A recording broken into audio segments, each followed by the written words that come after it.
Grunwald and reporter at The Spectator, Cindy Yu. So welcome back to both of you. And we've dealt with quite a lot of the stories on the front pages, but we're delving inside the Express. It's actually their front page story, but there's more detail on it inside. And they're getting Esther Rantzen's reaction to the new development in the move to bring in assisted dying by Kim Leadbeater, the backbench MP. So tell us what the latest development is.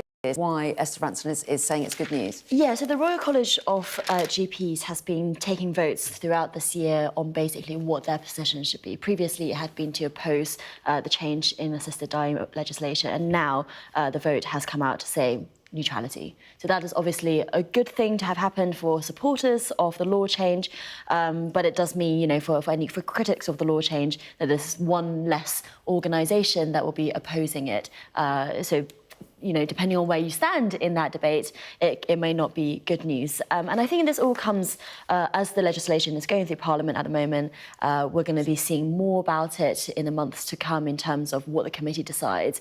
And there have already been concerns that it's moving a bit too far. So, for example, recent weeks, the High Court judge requirement has been replaced by a panel of experts, and then there have been other ways in which it's been watered down. So you do just wonder whether or not we are going a bit too fast without proper scrutiny, because that was the whole thing about this whole thing, right? Like, the private members' bill didn't give it much scrutiny. Well, that's right. I mean, it's in the committee stage, am I right in saying? Exactly. So we'll go back for another debate next month. So some of these issues may change minds, I guess. Exactly, yeah. Yeah, So, and the doctors' element is interesting as well, isn't it? Because I do notice that they do say they've dropped this opposition, but they say they would like a standalone service that medics can opt into and not be part of the core of general practice, and also protections from discrimination if they don't sign up to it. Yeah, and I think this pretty much reflects the sort of doctor view of this legislation, which is that there is no single view. Doctors have different opinions and different perspectives on how this bill should be implemented, whether it should be implemented at all. And I think the Royal College's decision would allow doctors, for whatever reason, not to participate in the process should they choose to, but also to go ahead with it. It's all about kind of making sure that consent element for the doctors who would be impacted is there. Yeah, so they're allowed to hold their own views and stick to their principles, depending which side of the argument they're on. Let's move on to The Guardian now. And there are different stories, some of them on the front pages, about spending cuts and what might come up in the autumn statement, not the autumn statement, it's the spring. There's lots and lots of them about, yeah. Rachel Reeves' next statement, you know, and what she might adjust there.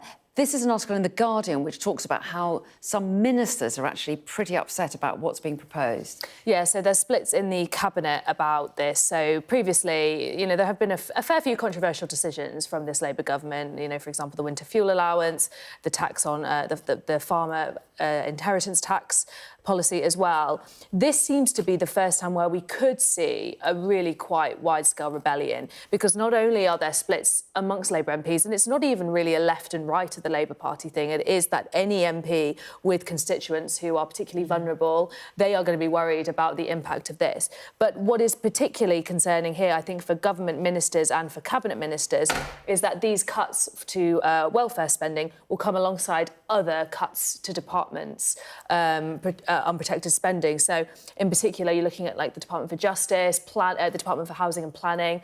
Those departments and others are particularly worried that cuts will impact them and stop them from implementing their policy agenda. So what we could see, you know, in this article, it talks about particular concerns from Angela Rayner, Ed Miliband and Lucy Powell. If we see those rows spill over, particularly Angela Rayner, who is, of course, the Deputy Prime Minister, that could be pretty big for this Labour government. Whether there'll be some climb downs on some particular parts of the legislation, that's yet to be seen, but it does look like we are set for a real bun fight over this budget. Well, yes, and we're going to get, we're told, more details on what the welfare cuts are likely to look like later on this week. I mean, give us a sense of the context, though, Cindy. Rachel Reeves is obviously not doing this to spite people. Yeah. This is about saving money and real constraints on her finances. Yeah, and this comes after, Labour has been talking the first 6 months about the awful inheritance they had from the Conservative government. Whether or not it's just the Conservative government's fault, it's open for debating, but certainly the government is in such a, we are having such a high tax burden for, the highest in 70 years or something like that.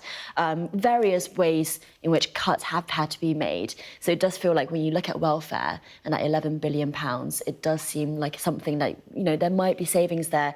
Of course, it's just also deeply controversial. And it also comes at a time when growth is extremely sluggish. Just recently, just this week, we found that GDP figures have gone down again. So we're basically effectively hovering around the recession with Donald Trump going ahead after, various Western allies, including the UK, on things like steel tariffs. So it is a really, really tough economic time globally for everyone. The UK is not a shining example of success at the moment, and that's what the Chancellor has to think about, as opposed to a head of a department running DWP, a pensions work, or running tech, or running justice. So that's the tension there has always been. I do wonder with this story, though, if there's not a bit of what we in Westminster call kite flying, just putting forward something that seems pretty radical, seeing how it lands, but then actually rolling things back and then making other more extreme policies seem less extreme by example. I wonder if there's not a bit of kind of grooming of public opinion and of expectations within the party going on at the moment. So we'll have to see, because all of this are just reports.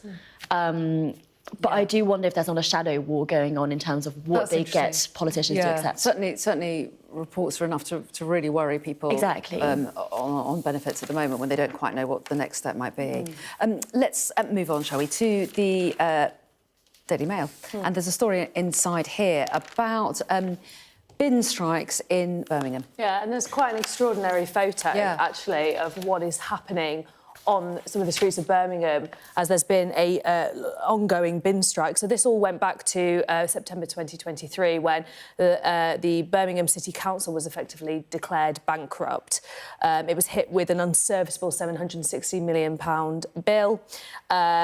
Since then, there's been £300 million worth of cuts announced and a 21% rise in council tax. So you can really see the acute end of these local authority spending constraints on individuals. And this has culminated in this bin strike.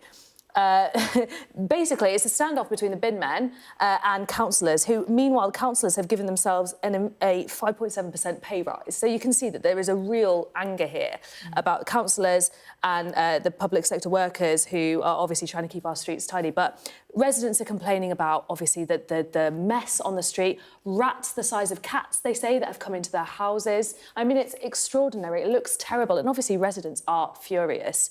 And what is really worrying about that is we know that local authorities across the country are in financial difficulties.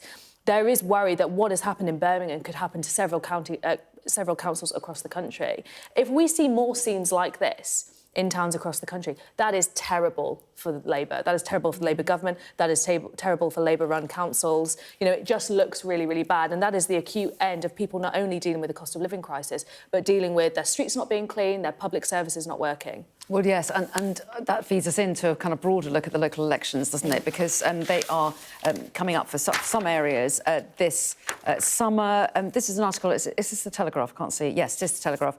They are looking at polling suggesting that, well, talk us through it. Reform would do well in certain areas. Tell us. Yes, reform would do well in certain areas, not least because local elections are always about whether or not the bins are collected. And if the incumbents are not collecting the bins, then people will find alternative options that are not necessarily mainstream parties. This article is basically saying that because some of the local elections, some of the councils are not actually going up for local election this year due to boundary changes coming up in the following years, Reform is arguing that actually, had those local council elections gone on, they would have a massive win. And so there is a whole narrative, taps into the narrative about whether or not there is a conspiracy to try to keep reform out. There's a bit of gerrymandering going on. But the fact is, these elections are not going ahead. And if this polling is right, and there is a swell of populist support for reform, just not giving them council elections is not going to kind of put that pressure back in the box, as it were. Nigel Farage will continue to be able to latch on to that kind of anger And the next time people do go to the polls, they will just express it there. For example, possibly at the Runcorn by-election that's coming up at some point this year. So it's very tense times at the moment. I think we've got time to visit the Times, I think it is. This is a story, it is the Times.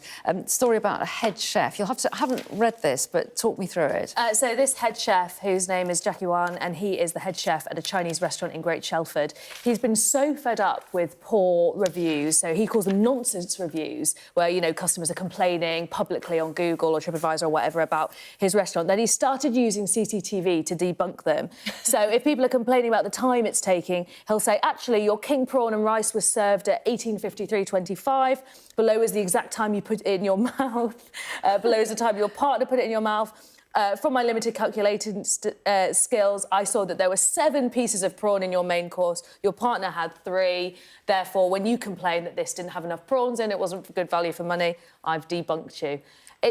You might say it's a bit intense. I applaud him. I think it's an excellent use of CCTV. What do you think, Cindy? He looks formidable, doesn't he? Especially with that flaming wok behind him. But no, I'm just very proud that because he's Chinese, and I'm just the customer isn't always right in our culture. We're out of time. You two are always right, though. Thank you.